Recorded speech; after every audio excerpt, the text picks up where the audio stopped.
Hi, my name is Brenna Dugan. Today I'm looking at From River to National Park, the impact of New River Gorge becoming a national park. So first, with the recent designation of New River Gorge in December of 2020, there's been a growing interest in the understanding of the impact of this designation on visitation numbers. So we're going to be analyzing data collected by the National Park Service from 2017 to 2024. So, a brief history. The New River Gorge started forming 320 million years ago, making it one of the oldest gorges in the United States.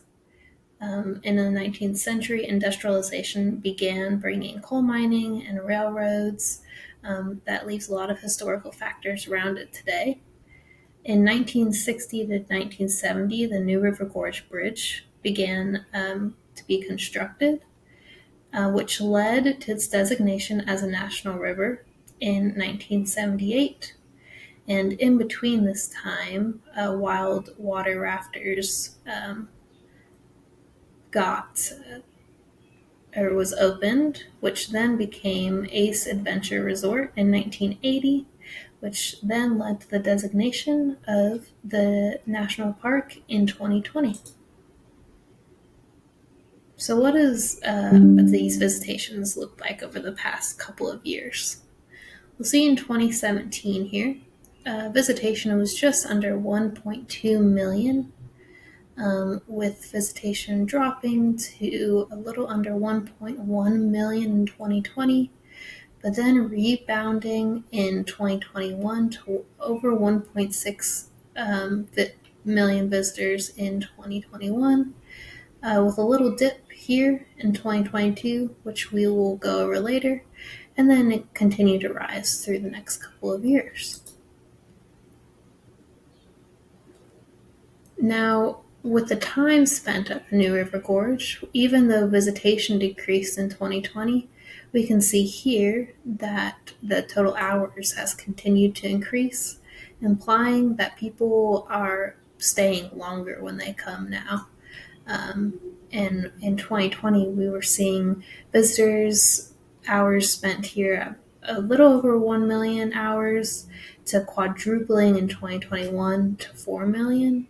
Again, this dip here in 2022 that we'll go over in a couple more slides. And also these overnight stays at New River Gorge. Again, this universal dip that we'll continue to see in 2020. And then this rise in 2021 contributing also to the hours stayed. So we can see a correlation between hours stayed and overnight stays. And this also implies that more infrastructure needed to be built. So what are some factors affecting these numbers? Yosemite, Grand Canyon, and Glacier Bay all had promotions in 2022 that made their visitation numbers surpass the majority of the other national parks, the COVID pandemic, and the development of infrastructure. So let's take a look at that. So here we have some of our top competitors or national parks that offer similar things to that New River Gorge does.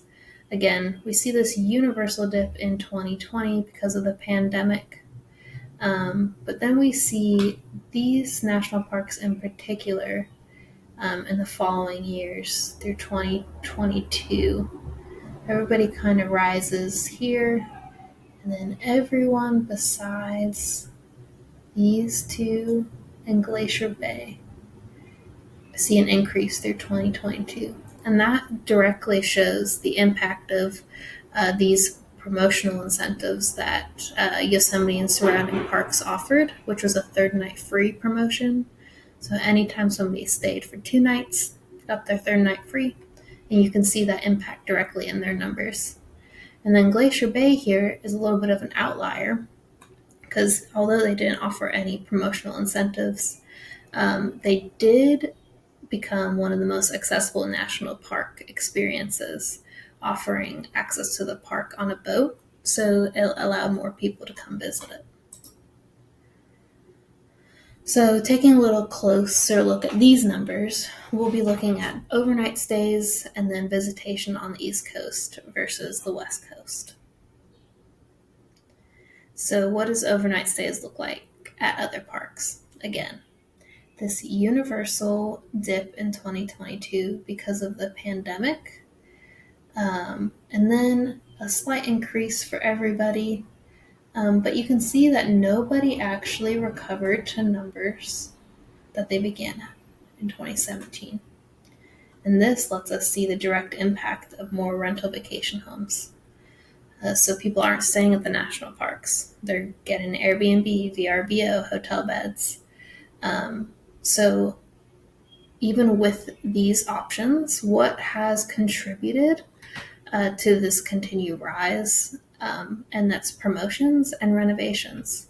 Lots of state parks are renovating their infrastructure, making more luxury stays to compete with these Airbnbs and VRBOs. And then let's see how we measure up from coast to coast. So really quick for these graphs, this graph has a lot more shading because it's normalized to our East Coast visitation. West Coast has higher visitation numbers overall, so this is just to make it a little more easy to digest.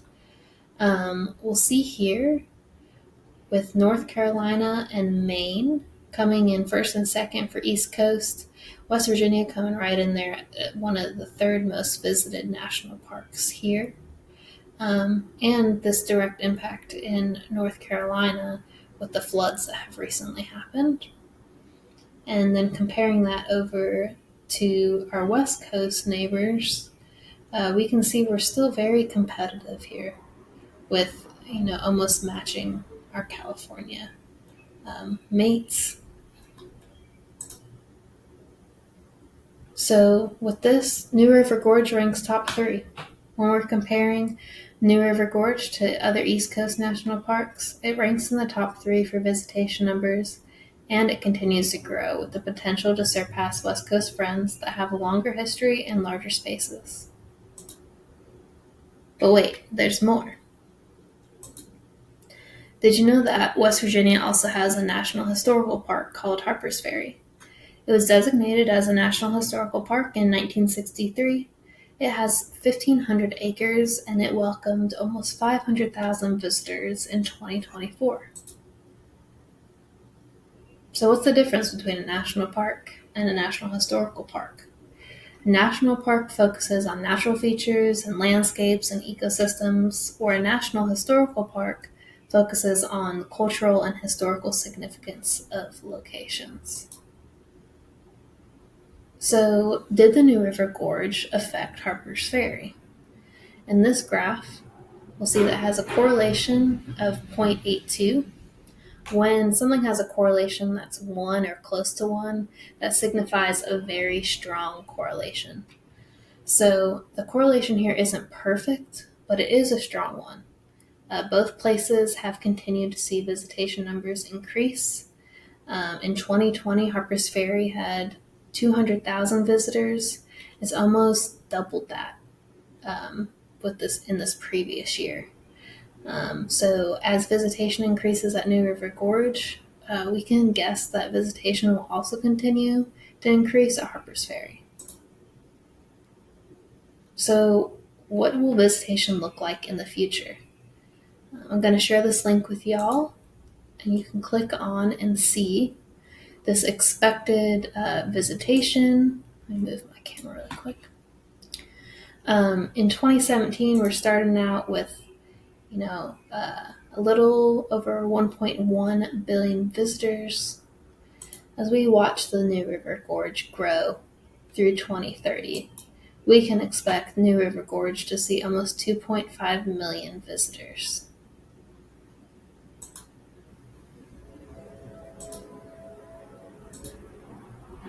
So just showing that another way here. I can move my camera. Starting out here, even with the dip in 2020, without any interference and a global pandemic, by 2030, the New River Gorge may see almost 2.5 million visitors. So, in conclusion, the New River Gorge is in the top 3 most visited national parks on the East Coast. New River Gorge saw 1.8 million visitors this last year, and if it continues to grow at the same pace as the previous years, it can be expected to see close to 2.5 million visitors in 2030.